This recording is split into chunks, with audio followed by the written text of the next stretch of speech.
Kumustahin naman natin ang ikalawang araw ng libreng sakay sa LRT2 bilang pambawi sa naging aberya kahapon. May unang balita live si James Agustin. James, good morning. Kumusta na ang sitwasyon ngayon dyan? Maris, good morning. Normal at on time nagsimula yung biyahe ng LRT2 ngayong umaga at ikinatuwa naman ng mga nakausap nating pasahero yung libreng sakay.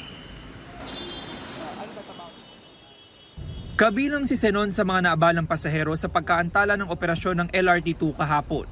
No choice siya kundi sumakay sa jeep papasok sa trabaho. Nadagdagan yung oras ng papasok mo sa trabaho. Saka medyo matagal din kasi ang biyahe ng jeep dahil nag-iipon pa sila ng pasahero. Si Dennis naman halos isang oras na late sa kanyang trabaho. Nalate ako talaga kasi hinintay ko pa eh.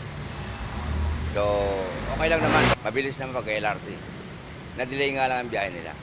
Ang dahilan ng pagkaantala ng operasyon kahapon, sabi ng LRTA, isang tren nilang nagkaproblema habang dinedeploy patungong rekto. Kalauna nalaman na may technical problem din ang power transformer number 5 at 6 sa Anonas at Santolan. Dahil dyan ipinag-utos ng DOTR ang libreng sakay sa buong linya ng LRT2 kahapon hanggang ngayong araw.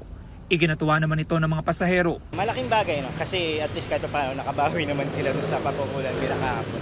Pabor namin yun, libre. Nakakatipid. Libre kasi wala naman silang walang bayad.